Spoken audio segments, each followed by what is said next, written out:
오늘 말씀의 제목은 이 마음을 품으라입니다. 이 마음을 품으라. 우리 사랑하는 성도 여러분, 어제가 무슨 날이었죠? 우리 한국에 있어서 광복절이었습니다. 8.15 광복절. 대한민국 그 광복 해방이 81주년, 그죠? 81주년 되는 그런 뜻깊은 날이었습니다. 예? 예, 81주년. 제가 다르게 얘기했나요? 예. 한 민족의 역사는 하나님께서 주관하시고 또 섭리하시는 것이기 때문에 그 의미를 우리가 기억하고 감사를 드리는 것은 그리스도인으로서 어떻습니까? 그리스도인으로서 마땅한 자세입니다. 제가 달라스에서 목회할 때, 제가 개척하고 또 한 13년 동안 목회를 했었는데, 목회할 때 매주 토요일 교회에서 차세대 학교를 했었습니다. 그리고 또 다른 데서는 그 다른 교회에서 운영하는 그 작은 그 평신도 신학교에서 학부모와 교사를 이렇게 가르친 적이 있었는데 한 2년에서 3년 정도 제가 했던 것 같습니다. 그때 저는 이제 차세대에 대해서 특별히 좀 많은 그런 그 관심과 또 염려가 같이 있어서 그런 부분을 좀 가르치곤 했었는데요.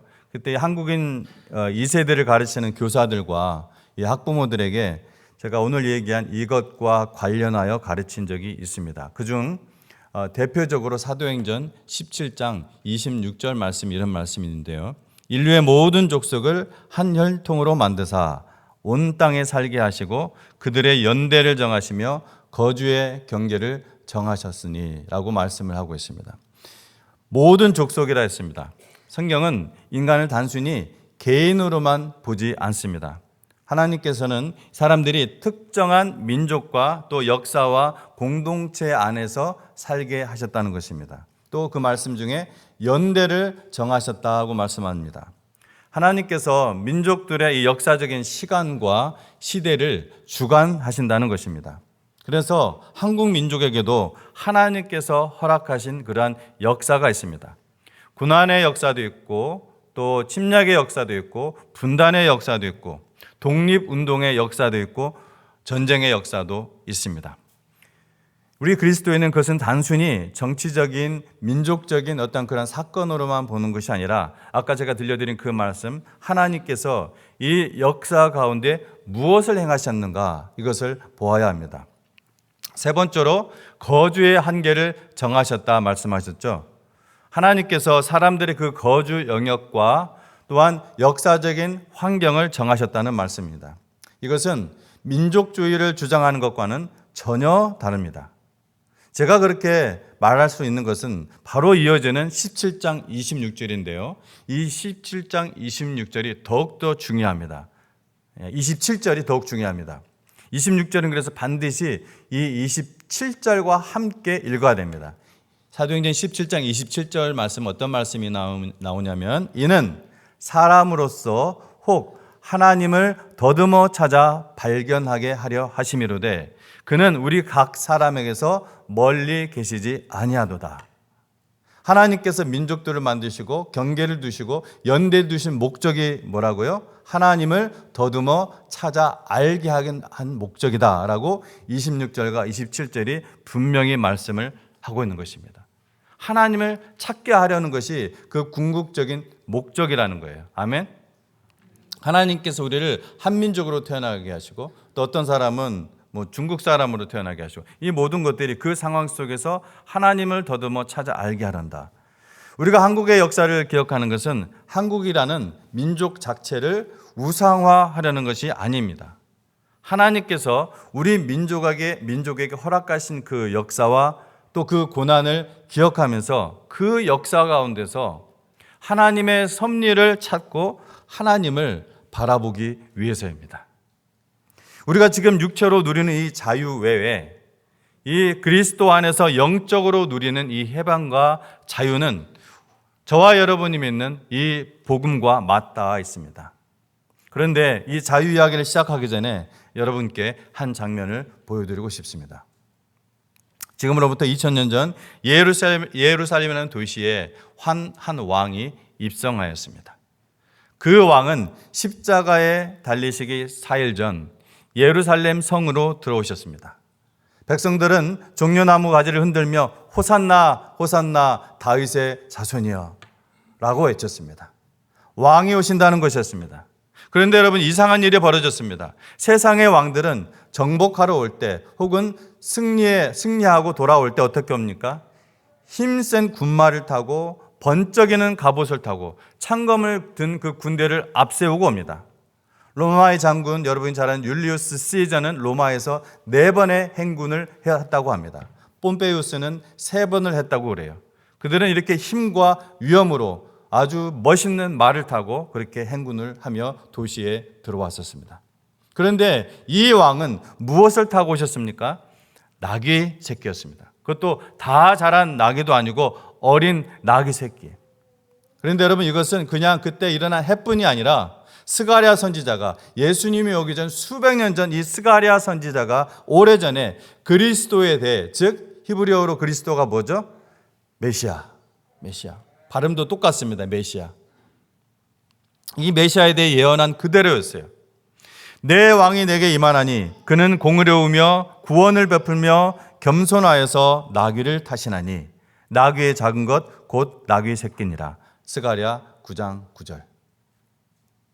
왕 중의 왕이신 분이 어린 나귀 새끼를 타고 가난한 자들의 그 겉옷이 깔린 그 길이로 입성하셨다는 것입니다. 여러분, 이것이 오늘 우리가 볼 예수 그리스도의 마음입니다. 이것이 바울이 빌립보 교회에게 너희 안에 이 마음을 품으라, 너희 안에 품으라 한 그 마음입니다. 첫 번째, 자기를 비우신 하나님입니다. 바울은 겸손하라고 명령한 다음에 우리에게 어떤 도덕적인 노력을 요구하지 않습니다. 그 대신 한 분을 가리킵니다. 한 분을 보여줍니다. 그는 근본 하나님과 하나님의 본체시나 그와 동등됨을 여기지 아니하시고 취할 것으로 여기지 아니하시고. 여러분, 이 구절을 우리가 천천히 묵상해 보십시오. 예수님은 하나님과 동등된 분입니까? 동등되지 않은 분입니까? 예수님은 하나님이십니다. 그런 면에서 동등된 분이에요. 이것은 어디서 빼앗아 온 것이 아니라 원래부터 하나님, 성자 하나님이신 그분 것이었습니다. 근데 나귀 새끼를 타신 그분은 사실 온 우주를 이 손바닥 위에 놓으셨던 분입니다. 그런데 그분은 그 동등됨을 움켜쥐고 놓지 않을 것으로 생각하지 않았다는 것입니다.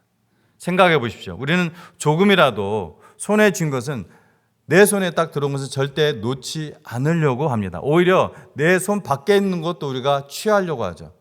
우리 손 안에 있는 작은 권위, 작은 인정, 또 작은 자리 하나도 빼앗기지 않으려고 얼마나 애를 씁니까?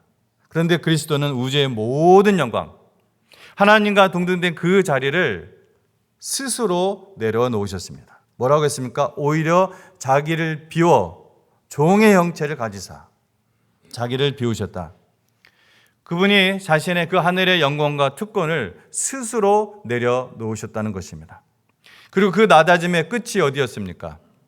사람의 모양으로 나타나시다 자기를 낮추시고 죽기까지 복종하셨으니 뭡니까? 곧 십자가에 죽으심이라.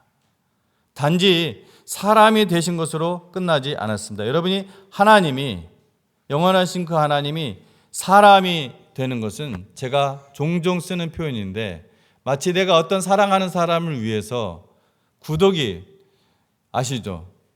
똥통에 있는 그 똥구더기가 되는 것과 똑같습니다. 거룩하신 하나님께서 이 죄악의 냄새나는, 우리가 느껴도 수많은 죄악들의 냄새가 나고 역겨운 그러한 죄악들이 이 세상에 있는데, 그 영원한 것이 계신 그 하나님께서 그 영원의 시간을 찍고 사람이 되셔서 들어오셨다는 거예요. 똥구더기 된 것보다 못한 그러한 낮아짐입니다. 또 십자가, 그 시대의 어떤 가장 수치스럽고 가장 잔인한 처형 방식이라고 하죠. 그 십자가까지 내리셨습니다. 하나님이신 분이 종이 되셨고 종을 넘어 마치 죄인처럼 십자가를 지시고 십자가에서 죽으셨습니다. 둘째, 겸손은 약함이 아니라 강함이라는 것입니다.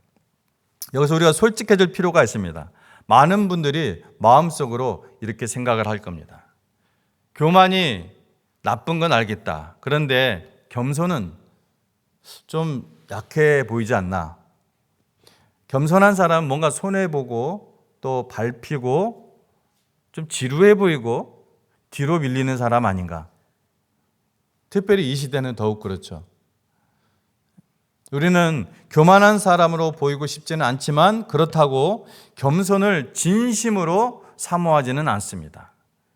그것을 알 수 있는 것은 성경에서 그렇게 겸손을 가르쳐도 우리가 겸손하지 못하기 때문에 그렇습니다. 겸손이 어딘가 유익하고 무기력해 보이기 때문에 그렇습니다. 그런데 여러분, 성경이 말하는 겸손은 그런 것이 아닙니다.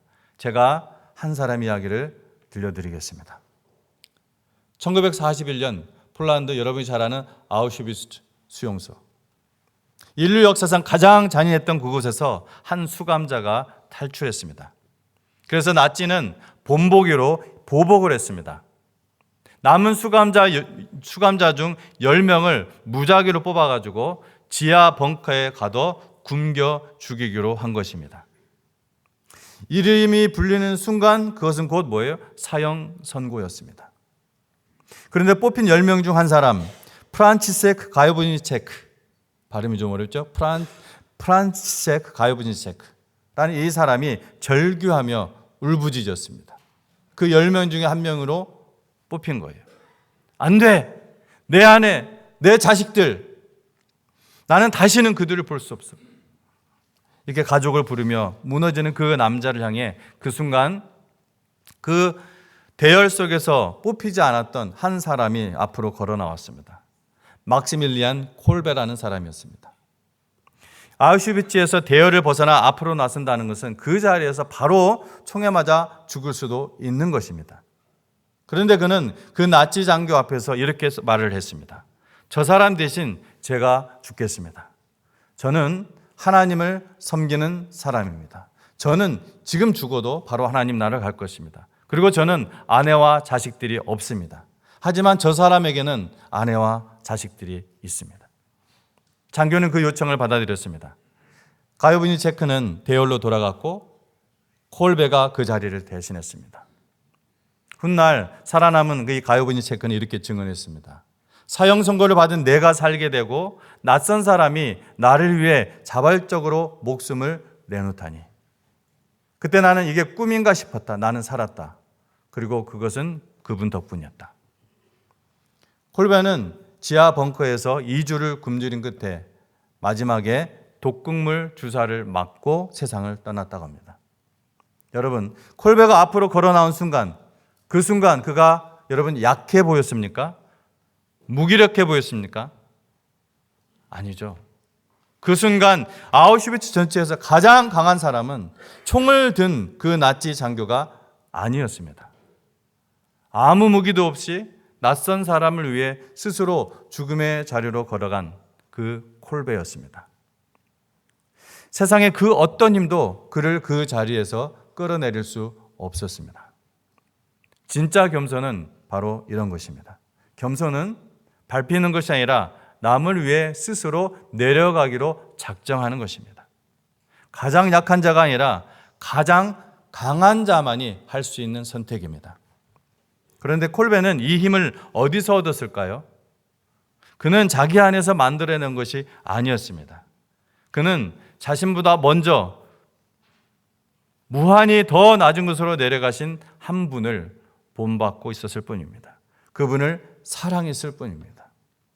콜베는 한 사람으로서 낯선 한 사람을 위해 죽었다면 예수 그리스도는 자신을 배반하고 조롱하고 채찍질하고 못 박은 바로 그 사람들을 위해, 그리고 죄인인 저와 여러분 모든 사람들을 위해 스스로 그 십자가의 죽음을 당하셨던 것입니다. 이것이 바로 성경이 가르치는 겸손, 파워풀한 겸손의 능력입니다. 셋째로 우리가 누군지 알아야 됩니다. 사랑하는 성도 여러분, 오늘 이곳에 모여 함께 예배하는 우리 모두는 우리의 이 정체성, 우리 아이덴티티, 우리의 정체성을 진짜로 알아야 됩니다. 우리는 누구입니까? 우리는 종으로 오신 예수님을 섬기는 사람들입니다. 종으로 오신, 종을 따르는 자들입니다. 예수님이 제자들에게 이렇게 가르치셨어요. 너희 중에 누구든지 크고자 하는 자는 너희를 섬기는 자가 되고, 너희 중에 누구든지 으뜸이 되고자 하는 자는 모든 사람의 종이 되어야 하리라. 으뜸이 되고 싶습니까? 하나님 앞에서? 그것은 좋은 생각입니다. 그러면 종이 먼저 되어야 합니다. 그리고 그분은 자신을 가리켜 이렇게 말씀하셨습니다. 마가복음 10장 45절이죠. 인자가 온 것은 섬김을 받으려 함이 아니라 도리어 섬기려 하고 자기의 목숨을 많은 사람의 대속물로 주려 함이니라. 여러분, 예수님은 영웅의 길을 가지 않으셨습니다. 세상은 영웅을 좋아하죠. 영화를 봐도 우리는 영웅 나오는 것을 좋아합니다.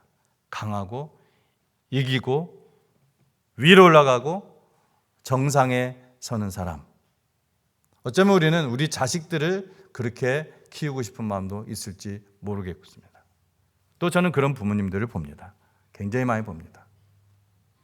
그런데 예수님은 성도가 걸어야 할 길로 그 영웅의 길이 아니라 종의 길을 가르치셨습니다. 자기 목숨을 대속물로 내어주는 길. 저는 이것을 거룩한 낭비, 사랑의 낭비라고 부릅니다.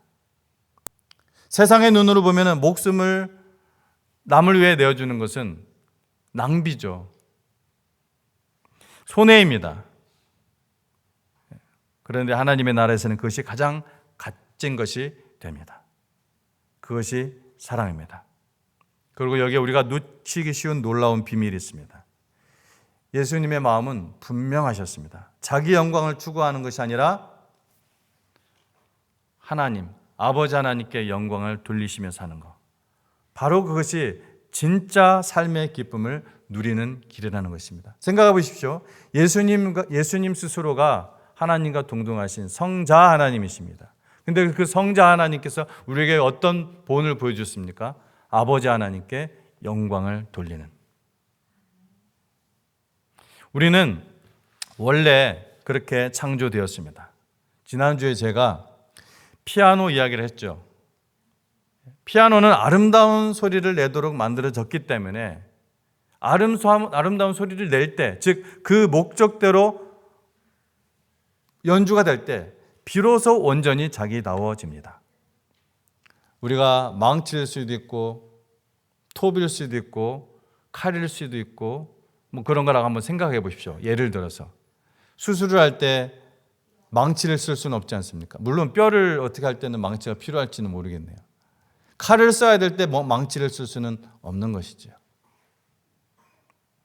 그러니 여러분, 우리도 마찬가지입니다. 우리는 하나님께 영광 돌리도록 지음을 받았기 때문에 여러분 그 자리에 설 때 비로소 가장 충만하고 가장 기쁜 사람이 돼요. 안 그렇습니까? 우리가 하나님께 영광을 돌리는 삶을 살 때, 즉 하나님께서 우리를 지으신 목적대로 살 때 우리는 진정한 기쁨을 누릴 수 있는 거예요. 하나님께서 또한 그 영광을 우리에게 나눠주신다는 것입니다. 그러니 여러분, 내 뜻, 내 고집이 아니라 내 삶을 하나님께 완전히 맡길 수 있다면 바로 그 다음에 우리는 진짜 기쁨을 누리게 된다는 거예요. 이거 경험해 보셨습니까? 경험하며 사시기 바랍니다. 자기를 움켜쥐고 있을 때는 결코 누릴 수 없는 그러한 하늘의 기쁨입니다. 손을 펴서 하나님께 모든 것을 드릴 때 그 빈손에 하나님이 뭘 주세요? 기쁨을 주신다는 것입니다. 이제 다시 광복 이야기로 돌아가겠습니다. 오늘 본문 마지막을 보십시오. 하나님이 그를 지극히 높여 모든 무릎을 예수의 이름에 꿇게 하시고, 모든 무릎이 예수 앞에 꿇는다. 이 말은 곧 예수를 주로 섬기는 자는 그 어떤 거짓 왕 앞에도 무릎 꿇지 않는다는 뜻이기도 합니다. 우리 한국교회 역사에 이 말씀을 온몸으로 살아낸 한 하나님의 종이 있습니다. 여러분이 많이 들어보셨을 주기철 목사님입니다. 평양 산정현교회 담임 목사였던 그분은 일제가 신사참배를 강요하던 그 어두운 시절을 살았습니다. 1938년 장로회 총회 마저 일제 압력에 굴복해서 신사참배를 결의했을 때 무슨 말인지 아십니까? 온 교회가 신사참배를 하기로 결의를 한 거예요. 교회가 우상숭배를 하기로 결의를 했다는 것입니다. 그럴 때 주기철 목사님은 홀로 그 교단에서 홀로 그것을 거부했습니다. 그분은 일사각오, 한 번 죽기를 각오한다는 말이죠. 이 제목으로 설교를 하면서 성도들에게 호소했습니다. 그리스도의 사람은 살아도 그리스도답게, 죽어도 그리스도인답게 죽는다. 왜 그분은 신사, 즉 신들을 섬기는 사당이죠. 그 신사 앞에 무릎 꿇기를 거부했습니까? 그 사람이, 그 주기철 목사님이 두려움이 없어서가 아니었습니다. 그분은 이미 왕 중의 왕 앞에 무릎을 꿇은 사람이었기 때문입니다. 예수 그리스도를 주로 섬기는 사람은 그 어떤 우상 앞에도, 그 어떤 세상 권세 앞에도 무릎을 꿇을 수 없었습니다.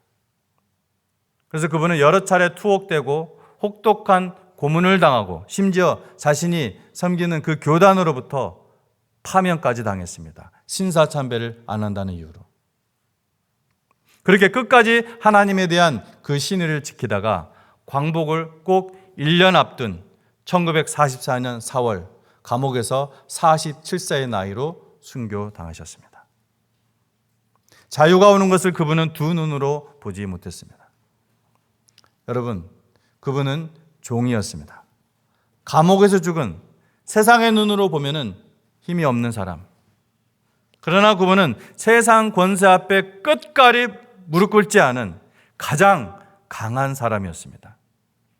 오늘 우리가 누리는 이 자유의 밑바닥에는 이렇게 거짓 왕 앞에 무릎 꿇기를 거부하고 종의 길을 걸어가던 한 사람들의 그 피가 스며 있다는 것을 여러분 기억하십시오.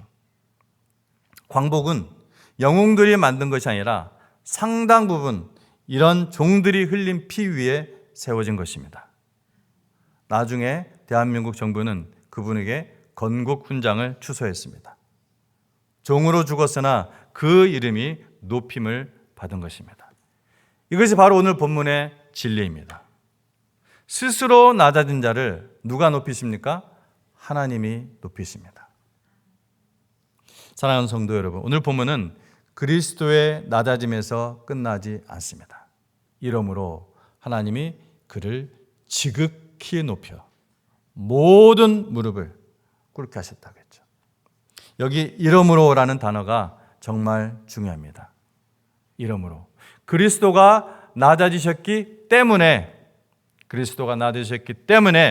하나님이 그를 높이신 것입니다. 낮아짐과 높아짐이 하나로 이어져 있습니다. 여러분, 우리가 누구인지 다시 한번 확인합시다. 우리는 그리스도인, 그리스도를 따라가는 사람들입니다. 예수님을 따라가는 사람들. 그런데 우리가 따르는 그 예수님은 종이셨지만 동시에 영광스러운 왕의 삶을 사신 분입니다.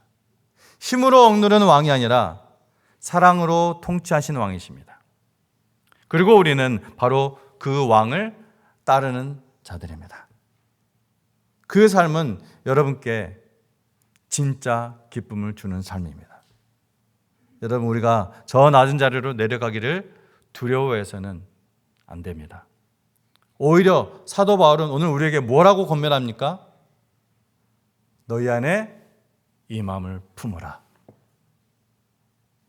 섬기는 자리, 종의 자리, 손해보는 것 같은 그 자리로 내려가기를 겁내지 마십시오.